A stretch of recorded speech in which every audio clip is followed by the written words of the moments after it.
Hey Stampers, I'm Meg from Loven Stamps, and Sea of Textures is our feature for this video. I am going to show you how to make this fun tag front card. This is a design that I've been featuring a lot lately on my blog, so make sure you check that out at lovenstamps.com if you haven't seen all those fun projects. But this one really makes the most of all the pieces in the Sea of Textures stamp set. The seaweed and the coral, and then of course the fun die cuts and the sprinkles, which like everything's super cute. So grab your supplies for Stamps and Mail Club and let's get stamping. Taking our pieces out here, let me first tell you about our cardstock background. This piece is actually 7 3/4 inches wide by 4 1/4. So it's kind of like a half sheet if your paper went this direction. And then I scored it at 5 1/2 so that it gives us that flap there to fold down. Our piece here is of course 2 inches wide to go with a triple banner punch. So if you have that punch, you can go ahead and use that to make the perfect end here on your Designer Series paper banner. If you don't have this, it's no problem. You can just use scissors to trim that. And I'm going to go ahead and attach this. Usually I attach things with snail adhesive, but this one I'm going to just pop down with 2 pieces of the tear tape so that I make sure that it stays on our cards. When you have something that is just a little bit flappy aroundy, that's the technical term, you often will do better by using tear tape so you have a stronger adhesive, okay? Just make sure your adhesive doesn't go past this line here. And then that adds, since this is Designer Series paper, adds some fun things to our cards. So, all right, I have this piece of the soft sea foam, which is one of the new green colors. Love this color. And I am going to start with my mint macaron. This is 4 inches by 5 1/4 inches. And these are the new ink pads. They're really, really slick to open. All you have to do is pop up with your fingers here, flip it over and slide. Now when you first get them, you might find that the first couple times, 5, 6 times you open your ink pad, it's a little stiff. So you know what, no problem. Just sit there and open the ink pad a couple times so that it gets really, really nice and just perfectly tight for you. So these tend to seal a little bit better than some of the other ones, the older ones. So the idea is that you shouldn't need to rank them as often, which is fabulous. All right, so I'm gonna grab this seaweed stamp, and I have this little more seaweed coral, I guess, stamp. So I'm going to grab these images and add them to some blocks. And I don't have that, I don't have the right block on hand. So this is kind of dangerous stamping here. Whoa. We'll see what happens. When you use a block that is much bigger than your stamp, I know none of you would ever do this, right? But it's kind of a useful, teachable moment. You want to be careful not to get ink all over the block. One of the great things about the firm foam pads, these guys, or if you have the last style, they release ink really well. So you don't have to jam your stamp into that. You just really need to tap. When I teach new stampers, I say it's like elephant ballet. Or it's not like elephant ballet, it's like mouse ballet. So elephant ballet, they're like stomping all over the stage. Mouse ballet, those little tiny mouse feet, they barely even need to touch the floor. So remember, we're not elephant ballet here, we're mouse ballet. So I'm just going to give us a variety of those with our light mint macaron background. Then I'm going to grab my fresh fig and this larger coral stamp and add some little coral pieces down here at the bottom.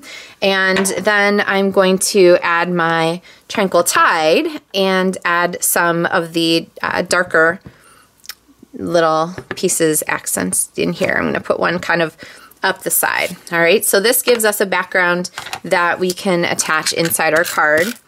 And you could also use Designer Series paper for this part. I just like to feature some of those other fun images from this stamp set. Okay, so we have that. The next thing is to add our greeting here, and we have our thanks for reaching out, which I just think is super cute with our octopus. And I'm gonna stamp this in Tranquil Tide on our piece of pre-punched white circles here, and this is gonna be pre-punched for you. And then I'm gonna use this little one. I'll stamp it clean. And then I'm going to, now that it's clean, put it into my mint macaron. But even mint macaron at full strength is pretty strong. So I am going to stamp once on my scratch paper, and then without re-inking, I'm going to go ahead and pop that on the bottom of my greeting. So see, I have that really nice light green there that's going to work for us.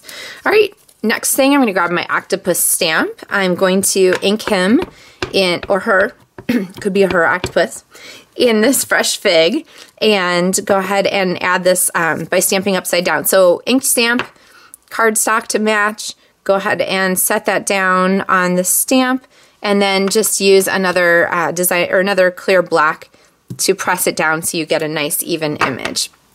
And there we have our stamped octopus.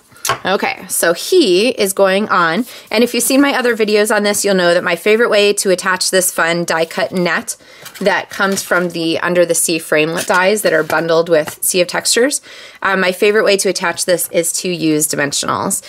So I'm going to pop a couple dimensionals here on our octopus and peel them off because I don't like dimensionals to show, and it's hard to kind of place, like how would you guess where they're gonna show?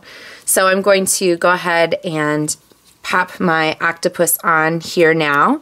And when I press down, that is going to give us a really nice bond, so our net is nicely attached. Okay, on our greeting, I'm going to add one more dimensional. And then the final step of this is going to be our sprinkles. And I have sort of a secret fun trick for adding those. If you haven't seen the other videos yet for this Sea of Textures, you're going to want to check this out. Grab an extra case, a clear stamp case. You can order these as a set of 4 from the catalog. I like to have them on hand for different things. Sometimes I put cards in progress, like if I'm working on a project, I'll put all my pieces in there so that they're easy to find or take with me to, you know, soccer practice or something when I'm sitting in the car waiting for somebody. And I'm going to use my liquid glue and go ahead and pop this on here. And I like to have 3 spots. Your eye finds odd numbers of things a little bit more pleasing. So I'm going to put 3 spots on here with our glue. And you can kind of see close up how much glue I got in there. You don't want to have like big puddles of glue because they'll just get all over your beads, but you want to have enough that your beads are going to stick. And then I'm going to pour my extra beads on. Okay, you can pour them all on if it makes you happy. And then go ahead and just press once on each of those little locations and flip it upside down so that the extra beads fall off into my tray. Give it a little shake, okay? And any extra beads that are not committed to staying on there will fall back in our tray. And then I can take my tray, and since it's open at the bottom, it's just perfect for dumping those beads back inside there, okay? And if you have stray ones that are sticking, you can pick those up with the Take Your Pick tool, or your finger. The Take Your Pick tool, if you're wondering what that is, it's coming in the holiday catalog, and oh my gosh, everybody needs one, well, or maybe 2. It's gonna be like on your spot. You're gonna have your snips and your snail and the Take Your Pick tool, just part of your stamping supplies every day. So, all right, so then that gives us our card for Stamps in the Mail Club from the Sea of Textures stamp set. If you haven't seen the video tutorials yet on the textured background card and the fun focal point card with the sort of unique fold and cutting directions, those are available. And then I also have a video tutorial on making these fun little boxes that were inspired by the project that's in the catalog. So make sure you subscribe to my YouTube channel if you haven't. Subscribe to my blog if you haven't subscribed to my blog feed, lovenstamps.com, and I look forward to sharing another project with you soon. Happy stamping!